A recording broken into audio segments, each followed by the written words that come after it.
I saved my first $100,000 at the age of 25. And since then, things have gotten a little bit crazy. So in this video, I want to explain why net worth kind of goes crazy after 100K, and more importantly, how to get there. First off, I want to explain why the first 100,000 is so critical. And I like to use this example of kind of like a smartphone upgrade for your finances. So when it comes to investing, capital scaling is actually super important. This pretty much just means that as your investment grows, it makes more money, and that money makes more money. It's kind of like why the rich get richer, is because the more money you have, the more money that money makes, the more money you're gonna end up having. It's a vicious cycle, but one you wanna be on. So with the whole smartphone analogy, let's say that you have like a basic flip phone. There's not like a ton of stuff that you can do with that. There's maybe like Snake and a few other games on there. I used to love Snake back on like those old, what are those called? Anyways, I think, probably works fine, but there's not a lot that you can do with it. But then you upgrade to a brand new, expensive iPhone. Now you can literally do almost everything. I like run my business on my phone. I can talk to people, you have games, you got AI, all kinds of stuff that you can do on there. And that's kind of like what investing is. The more money you have and the more money you invest, it actually opens up new opportunities that you just didn't have before when you didn't have this much money invested, which is weird. Another way to look at it is like some viral, social media post. You initially post it, get some likes, some shares, a couple comments or whatever. It's like, it's doing fine. But then, it starts to click with people. They share it to their friends. It starts to go around to more friends, and then suddenly this thing's taken off. It's getting some momentum. And then the algorithm decides to bless you, and suddenly you're one of the most popular people in the world for a couple weeks, and you start making money on t-shirts. Pretty much the same thing. So that's kind of like what happens once you hit 100K. That's when it starts to go kind of viral. And I'll break down the math of why that is in a second. But for me, I had a couple different milestones of when things really took a shift. The first 10,000 changed a ton of stuff for me, and I might even make a whole video on how I got there and how literally my life changed from that. But then as I kept grinding and kept going and was finally able to get to that first 100,000, that's when like everything changed. That's when I was able to leave my day job because I had enough money that I could buy investments that paid me every single month. I was able to take more risks on things. I was able to invest more into myself. I started to make compound interest, which we'll talk about in a second. So many things changed in my life once I hit this point. The cool thing is it's not a million. It's not gonna take you like a lifetime to get there. It's not gonna take you even 20 years to get there. You can get there relatively quickly if you kind of follow certain strategies. All right, before we get to the making money side, let's talk about something super fun, math. Maybe you don't think it's fun because you're not weird like me, but you clicked on this video, so. If you invest $500 a month with a 7% annual return, it'll take about 11 and a half years to reach $100,000. It's most likely not gonna be like a completely straight line, but if you're willing to make some sacrifices and some changes,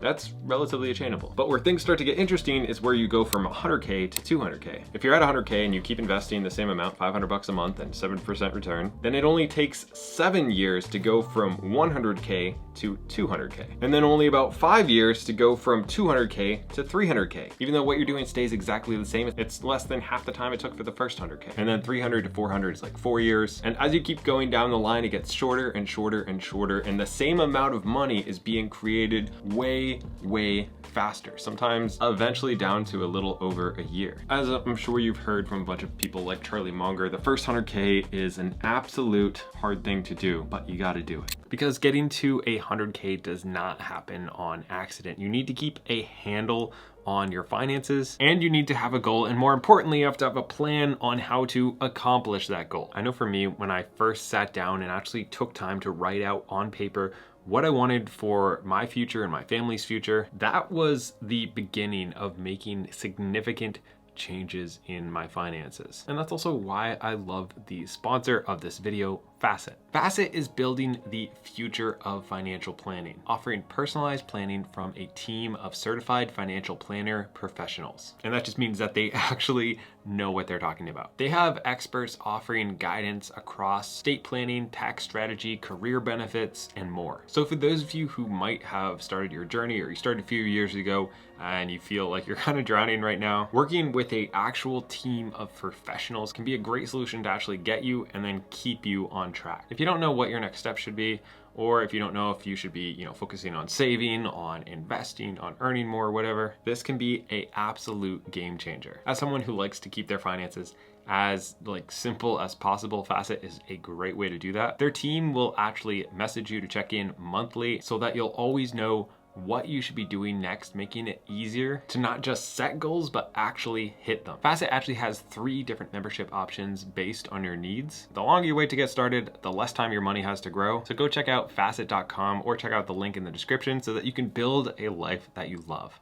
The way you get from 0 to 10,000 is actually very different from the way that you get from 10,000 to 100,000. So I have a different video where I talk about how to get from 0 to 10K, but this is more how to get to that first 100,000. And there's a couple different strategies. The first one is taking advantage of opportunities. So once you have your first, maybe $25,000 or $50,000 saved up, it actually opens up a lot of possibilities. And some of those possibilities could mean taking a lower paying job with the opportunity to scale more. Let's say you spend $50K a year and you have $25,000 in the bank, so you have 6 months worth of living expenses. That means that you could take a lower paying job for like 6 months, maybe even more, but that job might have the opportunity to earn 50% more if you can get past the first couple months. Maybe it's something in sales or starting or working with a smaller business or whatever you decide to do. That's just one of the huge advantages of having an emergency fund that's really well funded, that if there's a job across the country, you can afford to move. If there's an investment opportunity that comes up, you can afford to invest in it. Like I said, if there's a job that, would pay you less now, but you have the opportunity to earn way more, you literally would not have that opportunity if you didn't have a good emergency fund, if you didn't already have money. And that can really help you get to that first 100,000 faster. Then of course, there's things like investing in the stock market or in real estate. For me, when I got my first 25,000 is when I invested into my first rental property. I was able to do a house hack where I could live in one unit, rent the other ones out. And since I was living there, I was able to use an FHA first time home buyer loan, which is 3.5% down. So that can make something that seems really expensive actually attainable for a normal person when you can, do 3.5% down. And that's again another opportunity that you only have because you have money. And as you continue to scale how much money you have, those opportunities scale with you, and that's, the rich get richer type of thing. Then of course there's investing into the stock market, like we talked about with the 7% turn, even though I think it's closer to like 11.6 or something like that. I don't know. That would be another route to go, where you just stay at your day job, you don't do any of the other stuff, but you continually invest into the stock market and let that money make more money. However, I do think that it can grow a lot faster if you do take some of that money at least and invest into income scaling. Income scaling is where you just really take, a couple months or a couple years or a couple $1,000s going to a seminar or whatever it is, and you gain a valuable skill that will allow you to move to a higher job, get a promotion at your job, learn a high value skill that you can work, on the nights and weekends to earn more money. Anything like that is generally going to be a much better return than anything you could get in the stock market. So that's definitely another approach that gets opened up as you have more money. Then of course you do also have to play a good defense, because as you start getting this money, if you're anything like me, you have this strong urge to spend it. I actually know a kid who bought a rental around the same time as me, but then he went out and bought a brand new car as well. And because he had that brand new car, he wasn't able to get another rental for years. And I was able to get another one and then another one, and I was able to leave my job and do all this stuff. And he is still working at a job and still on that first rental because of that car purchase. It drastically changed his finances. And even if I had bought a car at the beginning, if I had got a nicer apartment, if I had done any of the things that I really wanted to do at the time, but I made that decision not to because I also really didn't want to work forever, that's a common trap and why you need to play defense, because it's super easy that once you get 10, 20, 50, $100,000 in the bank, you just start blowing it, and then that either starts to go down or you never make it to the next level where you can start to gain some freedom and stuff. So making sure that you don't fall for lifestyle inflation as you're growing there, you don't fall for any of these common traps of consumerism and trying to keep up with your friends and stuff like that, can be a huge way to actually get to that first $100,000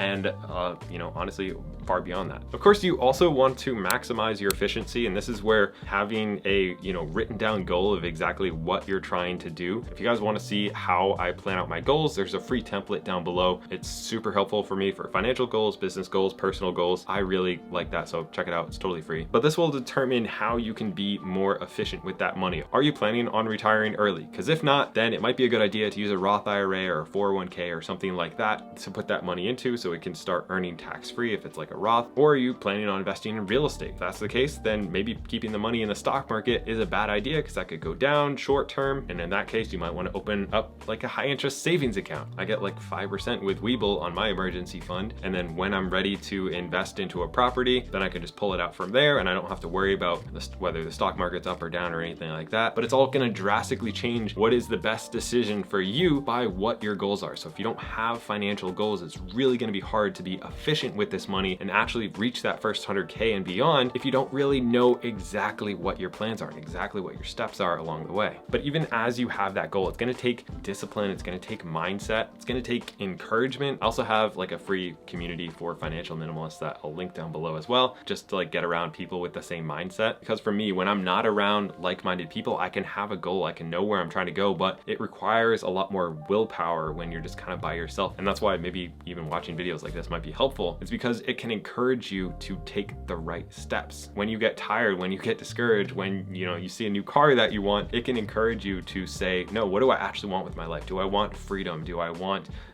time freedom? Do I want financial freedom? What are your actual goals? Do I want a yacht? Do I want a little farm? What is it? And that can help you stay on track when things get hard. Another thing that really helps is to make things automatic. I've talked about this a lot in my videos, but if you aren't like stealing from yourself every paycheck and putting it in an emergency fund, putting it into investments, then this is going to be a lot harder if you have to actually make that decision yourself. So just taking some time, creating a budget and seeing how much you can invest every month and then putting that on automatic can really make a world of difference and make this happen for you. Pretend like it's a car payment, pretend like it's a payment you have to make, and pay yourself first that way. That way you are, knowing that you're gonna reach financial freedom. You know it. Anyways, I hope this video was helpful. If it was, check out this video right here on saving your first 10K. If you're not there yet, this video is super, super, super helpful. So yeah, watch that and I'll see you next week.